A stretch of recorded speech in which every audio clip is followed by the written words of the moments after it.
Ladies and gentlemen, the moment you've all been waiting for. The man, the myth, the guy from Sing It Live who might as well face it. Yes, that's right. Mr. Andy Seymour! Please, clap. Yeah, thank you. How's it going? Fantastic, mate. I see that you've got old mate next to you, and I've got old mate next to me. Beautiful. Where would we be without Mr. Presley? We would be nothing. We'd be listening to Burl Ives records, something. And yeah, where would we be without Robert Palmer? Genius of a man. Speaking of genius, how good was that segue? Great segue. So, Robert Palmer, for me, I've been quite a fan. Probably his biggest era was either just before I was born or as I was like quite a young little tacker. So I can't quite remember this song, Addicted to Love, coming out, of course. And so in your memory, what do you remember about the song being out and about, you know, for the first time when it was released? Because I had heard, several of his hits prior to that, I thought Bad Case of Loving You was a fantastic song, and I just kind of thought he was a rocker, per se. Then I heard Addicted to Love, and I'm hearing all these kind of groovy blues overtones in this thing. And then, of course, I saw his clip, and I thought, okay, this isn't that screaming, wailing rock guy that I heard. I really liked the song. I wasn't that fussed about the clip. I hate to say this, but it's a little bit of a non-event. Okay, he's got all these pretty girls all exactly the same, all moving the same, but he just stands there. Nothing really happens in this clip. Yet, pardon the pun, but the song's quite addictive, isn't it? I don't know, this is just my own perception, but the way that the chorus just constantly repeats itself, it goes around and around, and there's a 5-minute version of it. And if you thought that the first version was repetitive, you ought to check out the 5-minute version. It's a song that never ends, and it goes on and on and on. And then I went, hang on a second, I actually think that's the point. You're addicted to it, you're addicted to it, you're addicted to it. I mean, I like several Robert Palmer songs, but what I really wanted to do was She Makes My Day. I love that song. Somehow Darren and I talked, and we came up with this one, and not complaining, because I reckon Robert Palmer is pretty cool. Well said. The thing about it going around and around and around, yes, I do know what you mean, and I do know that 5-minute version, and it's and there is something about that. There is something about Robert Palmer songs where, it's like a good movie where you don't get everything necessarily the first go. Yeah. So he has done that obviously with this song, because I wondered that myself. It was nice to hear you say that out loud. It sort of makes me go, yeah, I was wondering about that. Also, the thing about the clip was a different time in the 80s, wasn't it? And I feel like that songs that just had a flashy looking clip, in a way it's quite iconic, but, songs that are mediocre that have catchy looking clips don't last. They needed the clip, didn't they? Well, that's right. And so what you're sort of mentioning really is that it's a good song. Yeah, it is. Damo, what are you doing? C? D. You're D. Oh! Yeah. So I should... Yeah. I'll do that. Sorry, it's D. Yes. Yeah. All right, try from that C bit. 2, 3, 4. Oh, sorry. 2, Darren. 3, 4. I know what's wrong. Doesn't matter. Let's just Work it out in a minute. losing connection there. Robert was an interesting character. Wasn't afraid to tackle multiple genres. So he was a blue-eyed soul singer, but he loved rock and roll. He loved this bump and grind bluesy, addicted to love thing. I recall his first hit on Australian radio, I think was it called Johnny and Mary? This very weird, understated type thing. And then, of course, he does I'll Be Your Baby Tonight, which is actually a Bob Dylan song. And if you've heard Bob Dylan's version, where on earth Robert got reggae out of it? Because it's the hillbilliest, most yodel type thing that only Dylan could get away with. He did a cover of a Marvin Gaye song, and he's done this and that. And man, he's a little bit of an innovator, was our Robert. I think so. I would say so as well. Like, from my perspective, kind of looking back, I've had many of those, like, huh? he did all of that power station stuff, which was Yeah. like, I love that kind of rocky kind of stuff. Whereas also, I would say that my biggest love of his would be Looking for Clues. Do you know that Right. song? Yes.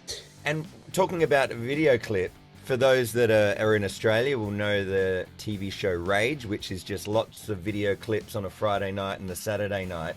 And I happened to just catch Looking for Clues, because I think he released that twice over the years with 2 different video clips maybe, but it was definitely the first one.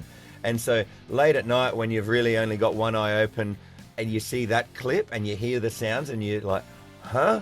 What's this all about? And so I became quite, pardon the pun with what we're talking about, addicted to that song.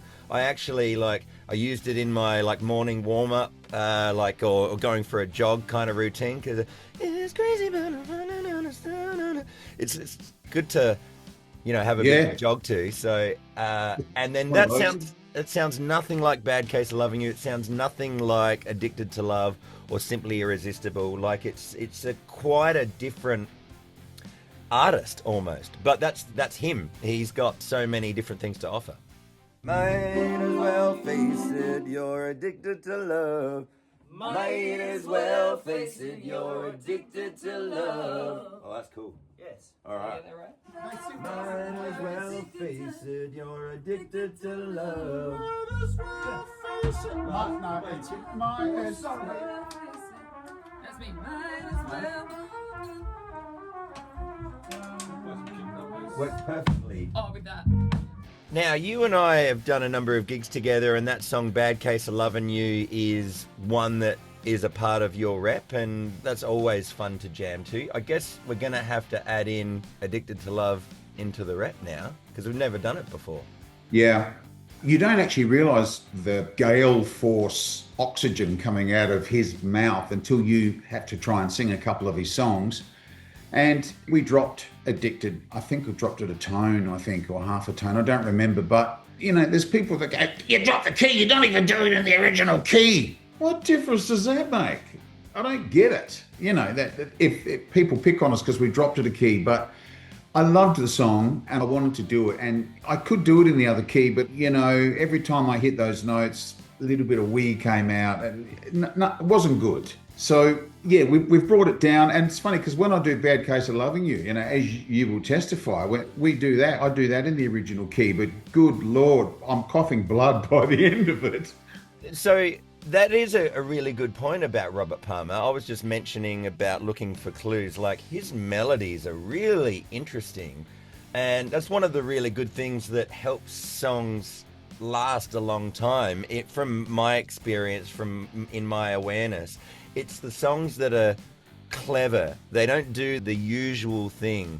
And in Addicted to Love, I guess we'd call it the pre-chorus, I guess. Like, the different jumps of intervals in the melody it's an interesting thing to have to tackle, isn't it?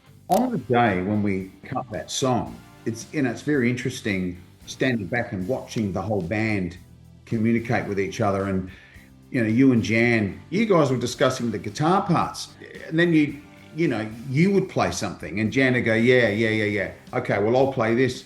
I had no idea there were so many intricate guitar parts in it. And then you listen to D-Man doing these stabs, and they're right in the middle of a verse, and suddenly there'll be this, you don't notice them until someone brings them up, or you put on an actual real good quality either pair of Sennheisers that I've got now to listen to, or a good home system. And I thought, shut up, Seymour, just listen to what all the boys are talking. And I, learnt a few things about listening to the intricacies of stuff. Very easy to just have it branded as a pop song, but it's actually more than that. It's actually pretty clever stuff going on in there. I can't vibrato. I mean, I Yeah, could. what a bitch. Oh, maybe I'll drop D. That's what I've done. And that way, if you do the drop D, you can swing to the slice.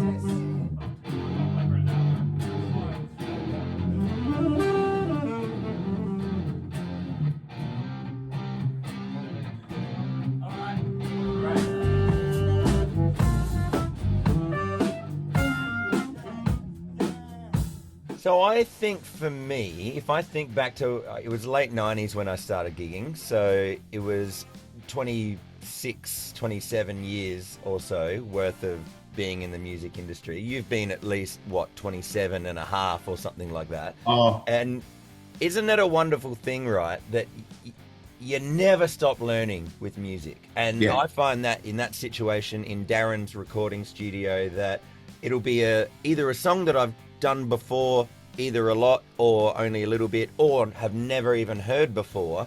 The situation doesn't matter what it is, you're always learning something, because it's a new group of people that you've never tackled that particular song with, and it's a wonderful supportive environment in there, isn't it? yeah, it is. I know we're getting slightly off the track, but sometimes I'll be out shopping and someone will go, "Oh, you're the guy from the..." Right. Everybody's got a different question to ask, but there's one ongoing theme through the questions, and it's, do we all get on? And they're tickled pink to hear that we do. They're tickled pink to hear that we're all friends. We all work together to make a great song. So, there's no egos in the room with the guitarist standing over here going at the horns over there, or the drummer and the bass player are going, "Oh, his guitar tosses." What people don't understand is on game day, when we record these songs, sure, we all learn our parts at home and we show up, and man, it's game day. We don't do 20 takes. This is what people don't understand. We're lucky if we do 3 takes? And we have to have it nailed. Otherwise, it's going to sound crap. Time is of the essence, because there's multiple sessions happening that day. And so we all work together. We're all uniform and we're all supporting each other with parts, and no one laughs when you make a mistake. And I love that. I love that. And for some reason, the other day, it really stood out listening to you and Jan talking together about guitar parts. And Jan started playing this, as I recall, it was like 8th notes. It certainly wasn't 16th notes, but he's doing this ding, ding, ding, ding. So we do the song, and I'm driving home, and I thought, I'm going to listen to the original again. And I put it back on, and I went, oh my God, there it is. It's interesting. You hear a pop song as a total sound without really analysing it until you've been in the room with all these fine musicians, all picking it to bits and analysing it and choosing. There's probably 6 or 7 guitar parts in that song. But so you and Jan had a choice to do one of each. It's a beautiful thing, and we never ever stop learning in these sessions. And in future, when I talk about things, I'm going to try and culminate it into a point. I think it's important. No, I get you. And I think everyone watching this, I'm just going to talk for you watching this, I think you would appreciate the cut of Andy's jib, wouldn't you say? So would you give him a thank in the comments for his time today, and for also doing a great job of, because not many people can do this, a great job of singing The Great Robert Palmer. Ooh, thank you, mate. I appreciate us all. I love these sessions. They're so much fun. I never fail to learn something. And the day we think we know it all, I don't think we've got any business being in the game, because there's far too much creativity coming out of everybody. Everyone's got something, and you go, oh my God. So yeah. It's a good thing. It's a good thing. No worries. Well, take care of yourself, and say bye to the other doggy as well. This is Chichi, and we all know Hector. Oh, there he is. Beautiful little babies they are. Cheers, mate.